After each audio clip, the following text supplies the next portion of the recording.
Glória a Deus, louvado seja o nome de Jesus. Saúdo a todos com a paz do Senhor.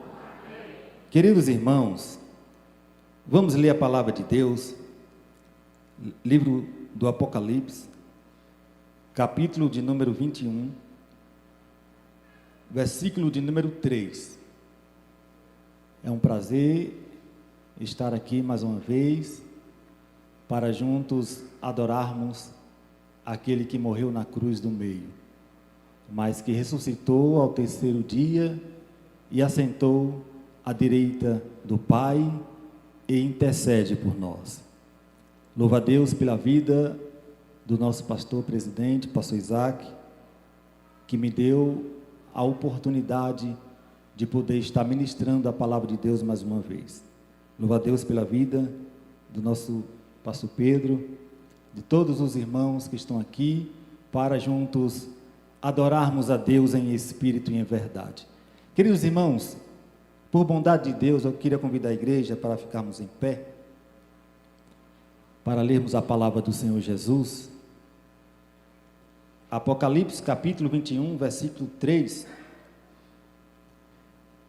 E ouvi uma grande voz vinda do trono, que dizia: agora o tabernáculo de Deus está com os homens.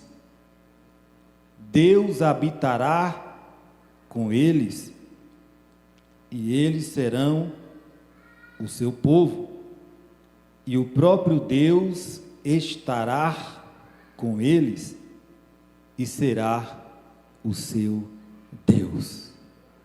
Amém. Poder sentar em nome de Jesus, adorando, exaltando o nome do Senhor Jesus. O Senhor é bom e a sua palavra é fiel e verdadeira, e ela não voltará vazia, mas fará aquilo que lhe apraz. Você vai receber a sua vitória nessa noite. Quantos acreditam que Deus já está aqui para te abençoar? A Bíblia diz que aonde o Espírito de Deus está, aí há liberdade. Você tem liberdade para dar glória, para exaltar, para sentir a presença do Senhor Jesus. Meus queridos irmãos, o texto que nós lemos diz que o apóstolo João, quando ele teve uma visão na ilha de Pátimos, ele ouviu uma voz, e esta voz vinha do trono do nosso Deus, e essa voz dizia: agora o tabernáculo de Deus está com os homens. Deus deu a Moisés a ordem para construir o tabernáculo. E quando nós lemos a palavra de Deus no livro do Êxodo, o capítulo 25 e o versículo 8, Deus diz a Moisés: me farão um santuário para que eu habite no meio deles. Deus ordena a Moisés que ele construa um santuário. Não é uma casa qualquer, não é uma tenda comum, mas é um lugar santo, porque Deus não habita onde há contenda, Deus não habita onde há confusão, pois Deus não é Deus de confusão, mas é Deus de paz na igreja de todos os santos. Deus diz a Moisés: constrói um santuário, um lugar santo, para que eu habite no meio de vocês. Deus está dizendo a Moisés que ele quer habitar no meio do seu povo. Deus sempre teve esse desejo de estar junto do seu povo, junto da sua criatura. Quando Deus criou Adão e Eva e os colocou no jardim do Éden, todos os dias, todas as tardes, Deus estava ali com aquele casal, porque é o prazer de Deus estar do nosso lado, estar conosco. E o texto que nós lemos diz: o tabernáculo de Deus está com os homens, e Deus habitará com eles. Deus não está dizendo que quer nos visitar. Ele não quer apenas frequentar a nossa casa. Deus não quer apenas frequentar essa igreja, mas Ele quer habitar conosco. Ele quer estar conosco todos os dias. E Ele diz: eu estarei convosco todos os dias, até a consumação dos séculos. Deus está dizendo: constrói um tabernáculo, para que eu habite no meio de vocês. O nosso Senhor Jesus Cristo disse: na casa do meu Pai há muitas moradas, e se não fosse assim eu não teria dito: eu vou preparar lugar, e quando eu for e vos preparar lugar, eu virei outra vez, e vos levarei para mim mesmo, para que onde eu estiver, você esteja também. Deus sempre quer estar conosco. A Bíblia diz que os ouvidos do Senhor não estão agravados, para que não possa nos ouvir, e nem as suas mãos estão encolhidas, para que não possa nos salvar. Mas os nossos pecados é quem nos afasta de Deus. Só o pecado separa o homem de Deus. Mas a Bíblia diz que quando o Senhor fala com Moisés: constrói o tabernáculo, para que eu habite no meio deles, para que eu esteja com eles. E agora Moisés constrói o tabernáculo, e agora o tabernáculo é erguido ali no acampamento.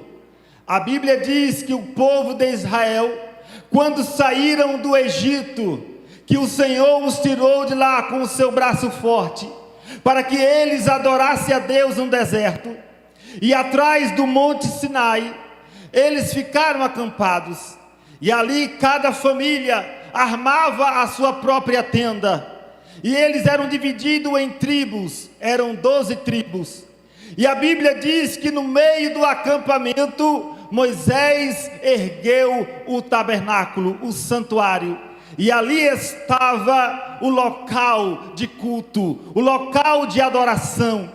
Era no santuário, era no tabernáculo que as famílias de Israel iam adorar a Deus. Ali era o local de encontro, ali era o local de buscar a presença do Senhor. Como você está aqui nessa noite, você veio buscar a Deus, porque o Senhor disse: eu escolhi e santifiquei esta casa, para que o meu nome esteja nela para sempre. No tabernáculo ficava no meio do acampamento. Isso queria dizer que Deus está no centro, Deus está no meio do seu povo. E quando alguém olhava por cima do tabernáculo, eles podiam observar uma nuvem que ficava ali permanente.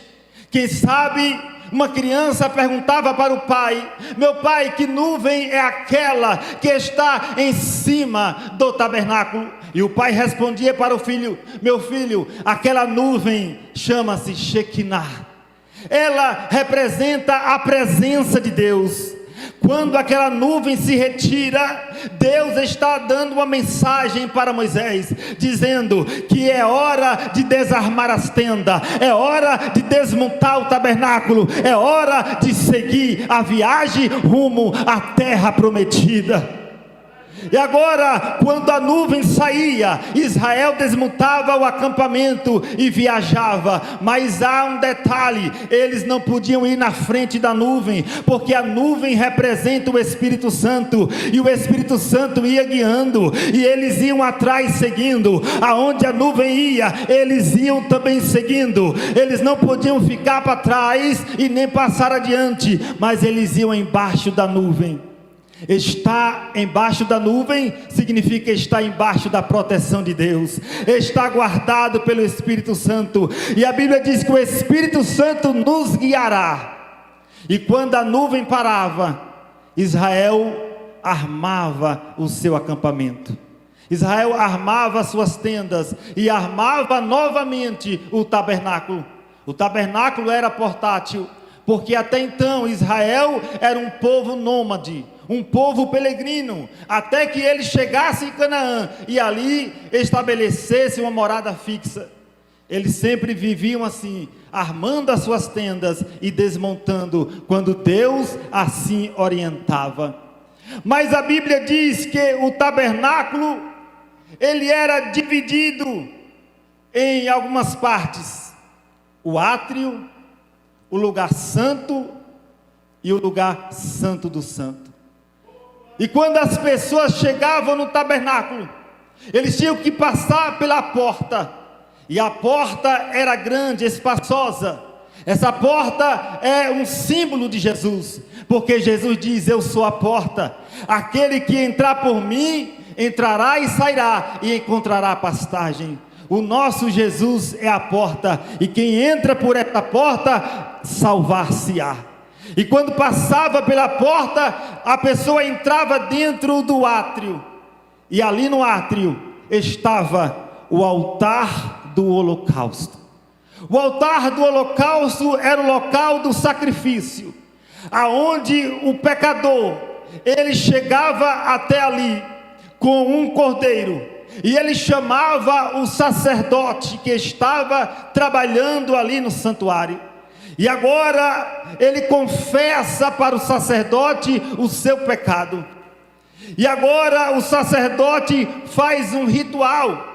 Ele traz o cordeiro inocente, sem mácula, e agora o pecador coloca as mãos sobre o cordeiro, e agora ele começa a contar o seu pecado, porque a Bíblia diz que aquele que confessa e deixa, alcança a misericórdia, mas aquele que encobre o seu pecado, nunca prosperará. Então agora o hebreu coloca as mãos sobre o cordeiro, que até então era inocente. Ele começa a confessar o seu pecado, e nesse ato há uma transferência de culpa. A culpa do pecador passa para o cordeiro. Aquele cordeiro é um tipo de Jesus. Aquele cordeiro representa Jesus, porque ele foi crucificado inocentemente e morreu no nosso lugar. Agora o pecador, com as mãos sobre o cordeiro, ele começa a falar os seus pecados, e o pecado do homem é transferido para o cordeiro.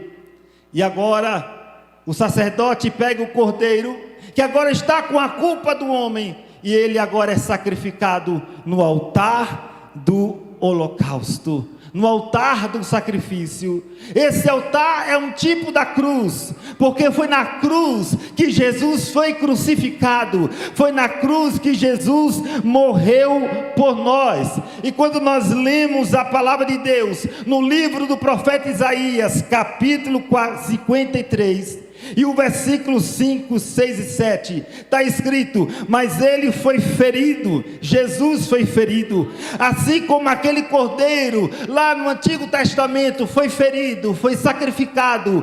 Jesus foi ferido pelas nossas transgressões e moído pelas nossas iniquidades, e o castigo que nos traz a paz estava sobre ele, e pelas suas pisaduras nós somos sarados. Todos nós andávamos desgarrados como ovelhas, cada um se desviava pelo seu próprio caminho, e o Senhor fez cair sobre ele a iniquidade de todos nós. Ele foi oprimido e humilhado, mas não abriu a sua boca, e como cordeiro foi levado ao matadouro. Jesus é esse cordeiro, aquele cordeiro que era sacrificado no altar do holocausto. Ele representa Jesus, o mesmo cordeiro que morreu no lugar de Isaque, quando Isaque disse para o pai: meu pai, eu estou vendo a lenha, eu estou vendo fogo, mas aonde está o cordeiro? E Abraão olha para o filho e diz: meu filho, o cordeiro, Deus proverá, aleluia. E quando ele olha para o lado, ele vê um cordeiro preso entre os arbustos, e aquele cordeiro morre no lugar de Isaque. Jesus é esse cordeiro, aleluia. A Bíblia diz que quando João Batista viu Jesus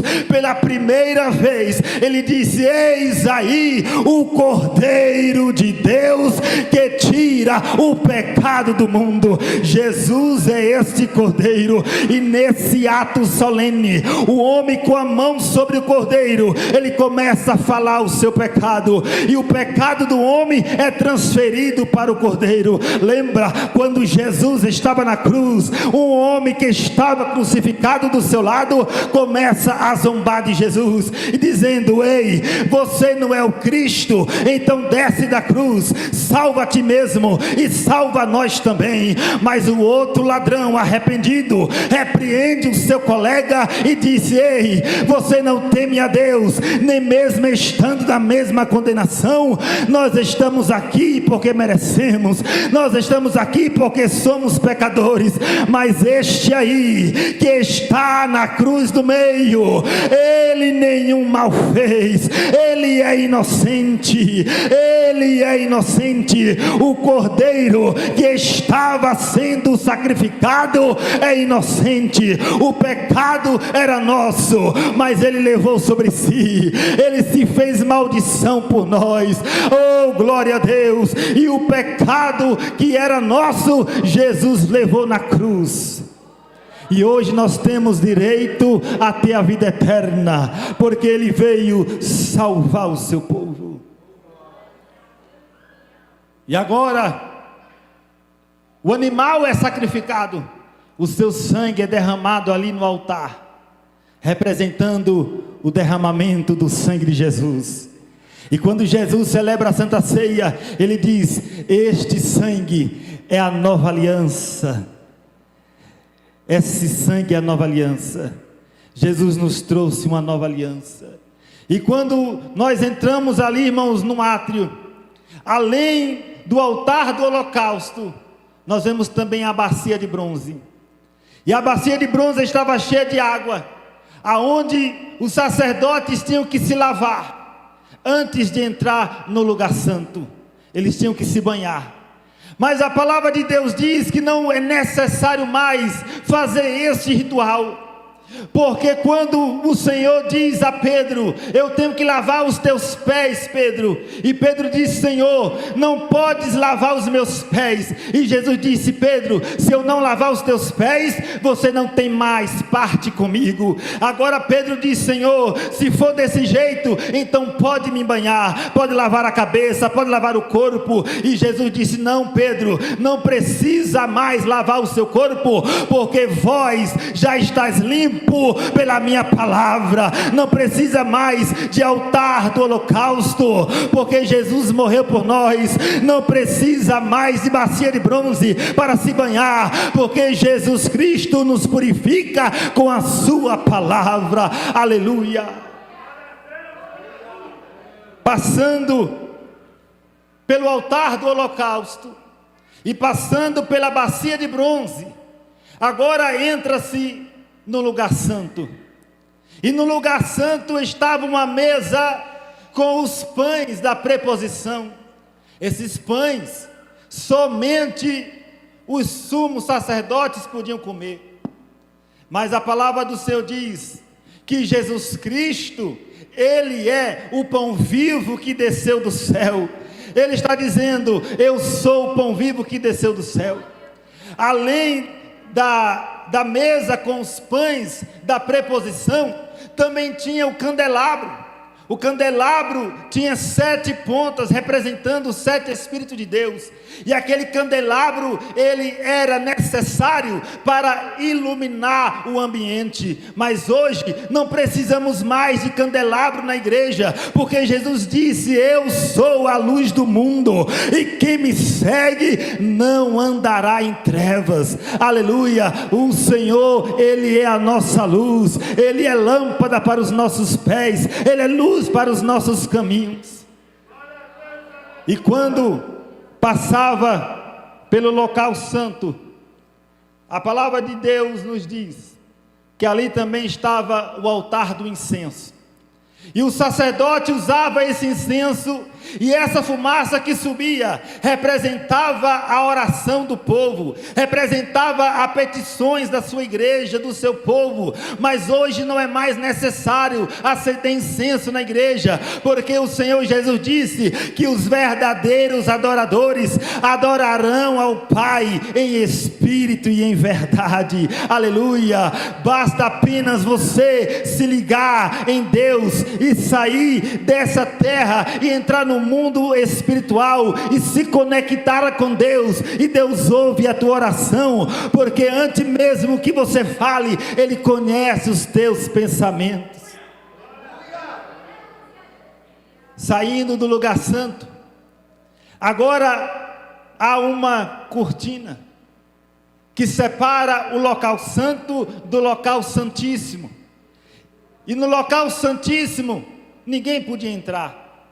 Somente o sumo sacerdote, uma vez por ano, ele entrava no lugar santo dos santos. Ele passava o ano inteiro se consagrando, se santificando, para ele entrar no lugar santíssimo. E ali oferecer o sacrifício pela nação. Mas era tão sério, que se ele tivesse alguma culpa, ele entrava e não saía, porque era queimado pela presença de Deus.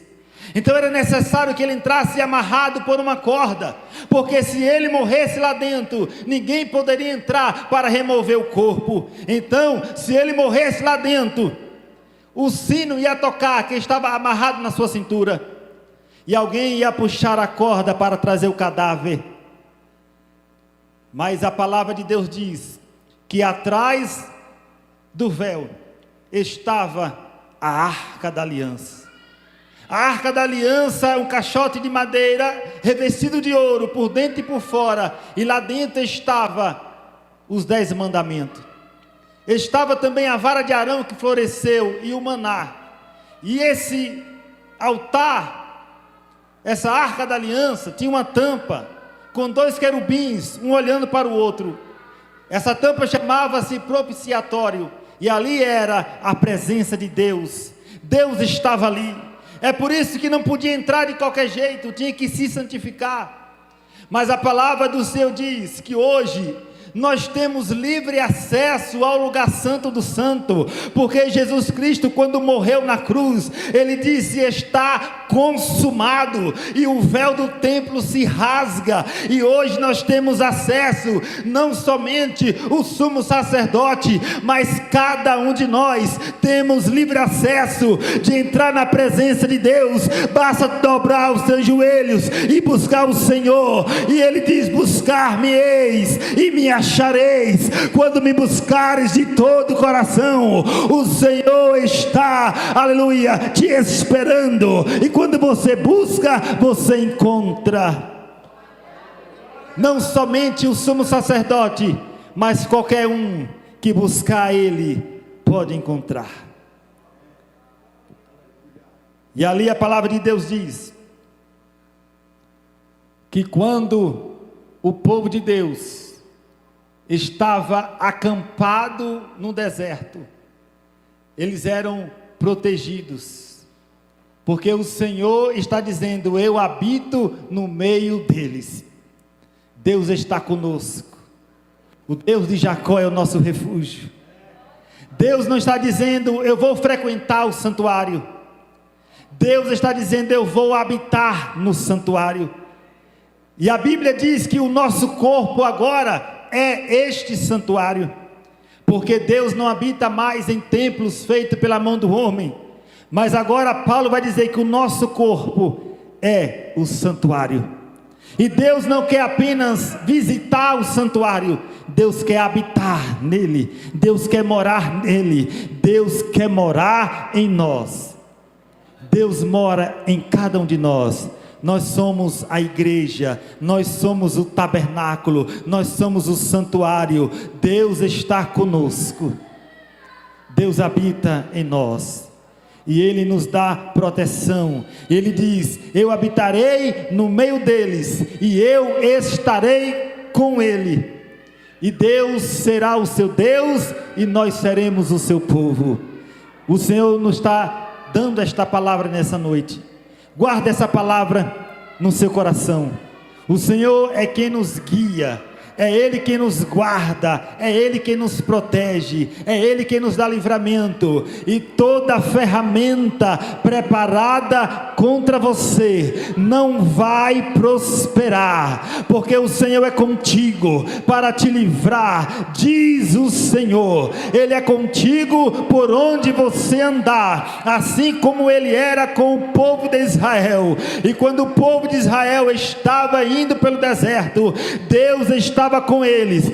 Deus era com eles em uma nuvem que os protegia. Deus os protegia do sol. O sol não queimava sua pele, e a Bíblia diz que durante a noite Deus era com eles com uma coluna de fogo que aquecia o povo. E durante a peregrinação no deserto, Deus estava dando livramento.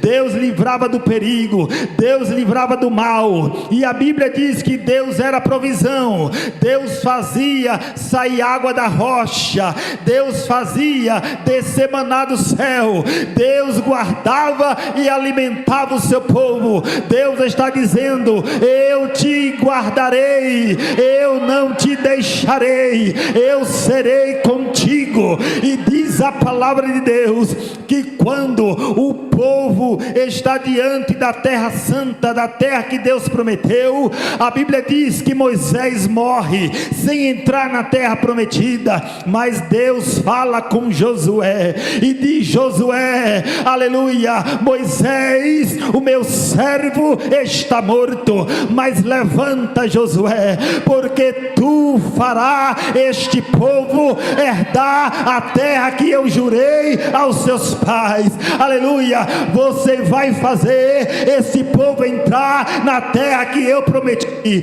porque Deus não é homem para que minta, e nem é filho do homem para que se arrependa. Aquele que começou a boa obra, Ele é fiel. Aquele que começou a boa obra, Ele é fiel. Deus não é aquele que começa e não termina. Deus não deixa nada pela metade. Deus não deixa nada inacabado. Aquele que começou a boa obra na tua vida, Ele não descansará, aleluia, enquanto não houver terminada.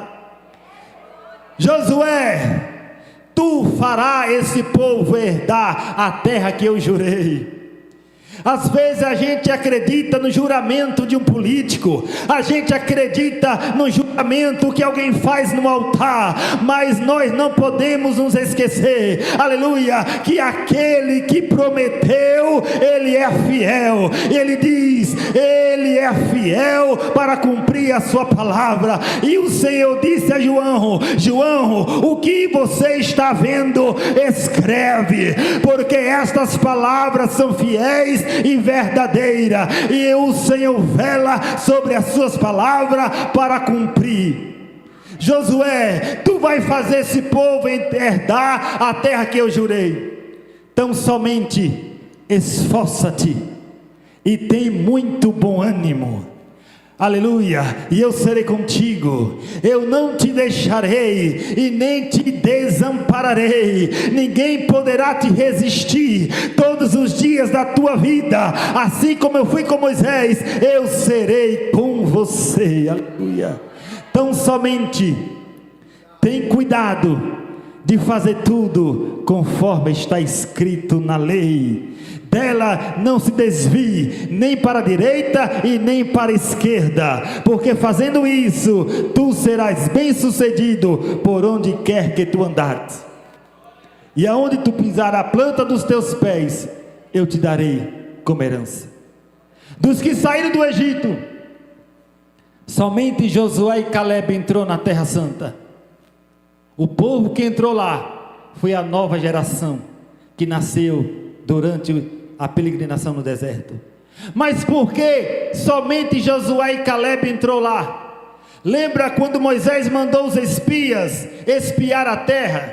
E eles voltaram trazendo o relatório e disseram: olha, a terra que o Senhor jurou que ia nos dar, de fato, é como ele disse, é a terra boa, que mana leite e mel, mas nós não vamos conseguir entrar, porque o povo que mora lá é um povo gigante, é um povo guerreiro, diante deles nós somos como gafanhotos. Vamos voltar para o Egito, vamos apedrejar Moisés e vamos voltar para o Egito. Mas a Bíblia diz que Josué e Calebe, eles disseram: olha, se o Senhor se agradar de nós, Ele vai fazer a gente entrar nessa terra. Aqui está o segredo para entrar na terra que Ele jurou: agradar a Deus.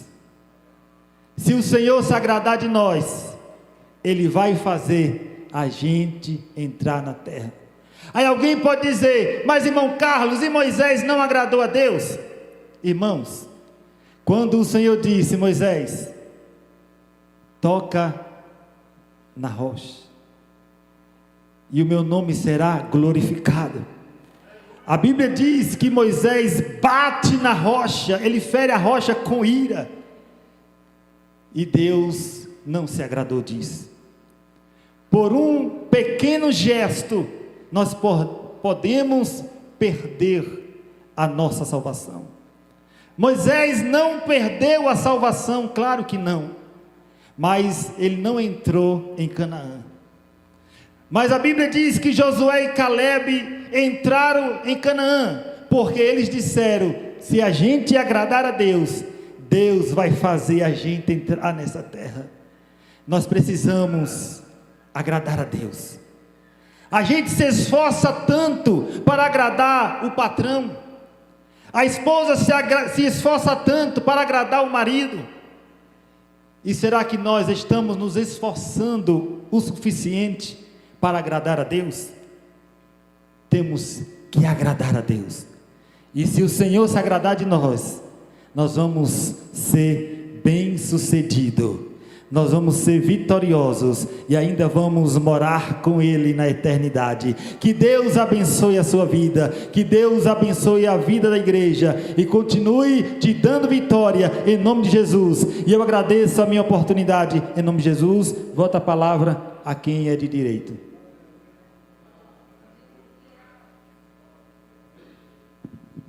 Glória a Deus. Bênção, né, irmãos?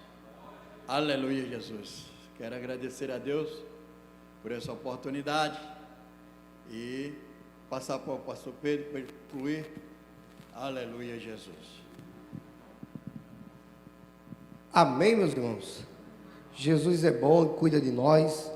Guarde essa palavra no teu coração e creia que Deus é contigo em todos os momentos da tua vida. Ele é quem te protege, Ele é quem te